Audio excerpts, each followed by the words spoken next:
Donkey Job Projects!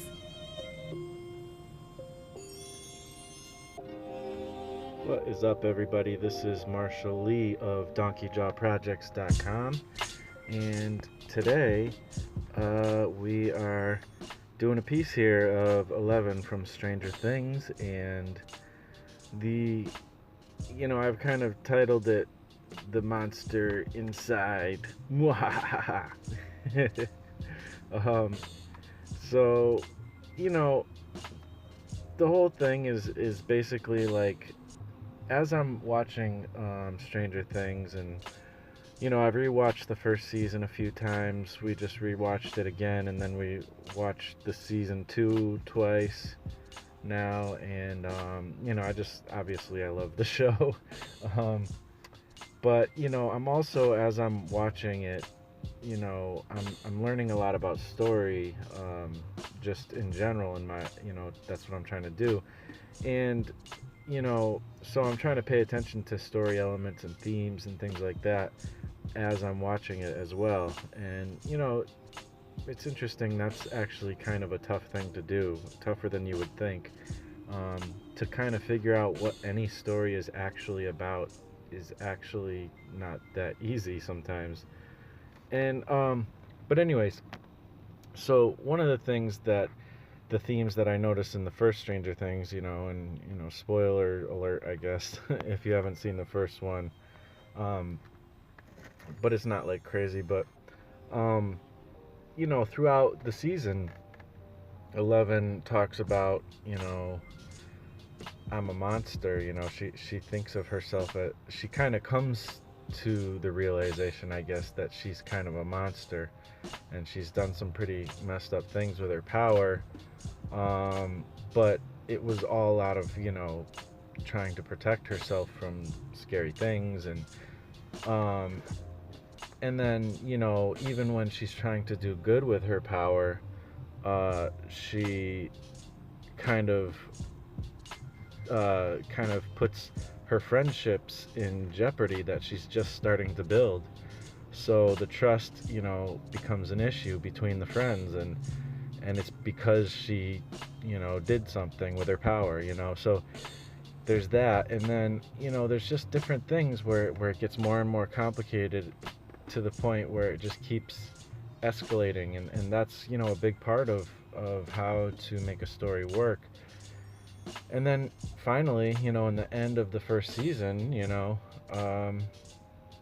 she says it again, that she she says that she's the monster, and I think that you can kind of almost take that as like, you know, she's almost like, is there something more to the story like that we don't know, like spirit, like kind of on a supernatural level. But I think that it's more, she identifies, it's the way she identifies herself. And I don't know, you never know, maybe we'll come to find out that, she's actually the bad part that's behind this, and the supernatural things that are happening because of her, but it's not kind of her fault. And I don't know, we'll see. It should be interesting to see how it all unfolds. So yeah, I mean, but I think, we can all identify with that, with, kind of having the best intentions at times, but either self-sabotaging ourselves because of our hang-ups, or just still, trying to do something that helps, but in the end it looks, it's perceived as not helping, and in fact harming, and people around you may react badly, because of that. I think we've all had that experience before. I know I definitely have. And it causes me to learn, but first of all, it makes me feel bad.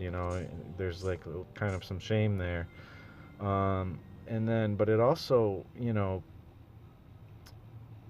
if you look at it in a healthy way, you can learn from these things.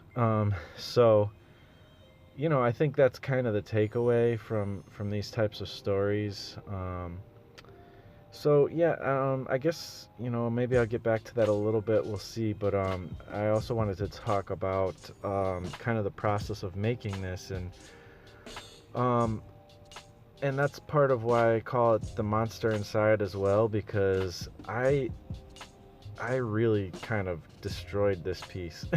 I was trying to do this all traditionally, and you can see right now, like, you're starting to see the parts where I kind of screwed up, and I mean, part of it is I just don't have enough Copic or, illustration markers with the right colors for flesh tones, and I think maybe I was distracted when I was trying to do this or something, and I just wasn't patient enough to make sure I had the right colors, and it came out looking horrible.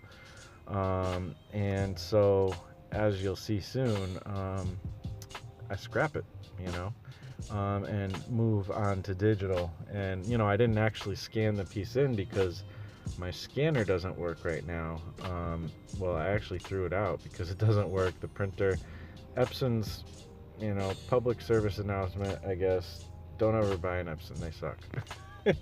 That's my review or whatever. I don't know. I've had so much problems with them, and to buy the ink, you could buy a whole new printer with the same price that it costs to buy the ink, which is frustrating. And then if you try to kind of do it, kind of in a homemade way, which, different videos can show you is possible, you could get your cartridge rejected and you could have issues. So, anyways, I've had trouble with Epsons, and I'm never getting an Epson again. That being said, I wasn't able to scan this.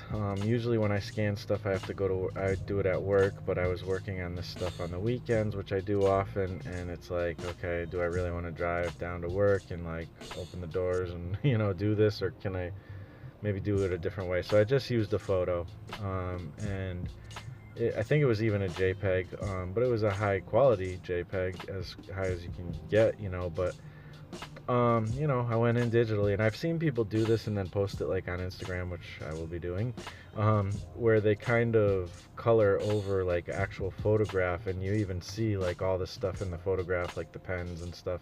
I didn't do that, but you can see, like, the background of my table and all that.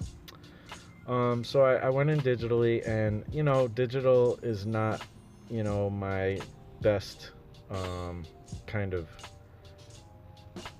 ability, I guess. I'm still learning. I have a little Wacom tablet that's not that great, and also coloring is new territory for me. I mean, I do it, but just trying to use a color scheme and stuff, it's something I'm still learning and trying to figure out very much. I'm still somewhat of a newbie, and so, a lot of things happen that I kind of screwed myself on with this. Some of it my fault, some of it not so much, but there's the kind of that aspect of, like, the monster inside, how how, like, through just different inabilities and just things that you're not good at, you can kind of, again, sabotage something you're working on. But I think it kind of came out pretty cool. I dig it, and I'm just happy to be working on a cool fan art of this, because I love this show, and you can kind of see the process here in the stills, and I don't know, let me know what you think. I really like how the Egos came out, and the whole piece came out pretty good, but I'd like to do another one soon of L. So anyways, thank you to all my patrons on Patreon, and thank you for watching and taking the time out to watch. I really appreciate you guys hanging out and checking out my stuff all the time. And if you do like this content, please subscribe, like, and comment, and let me know any techniques you use to prevent yourself from self-sabotage.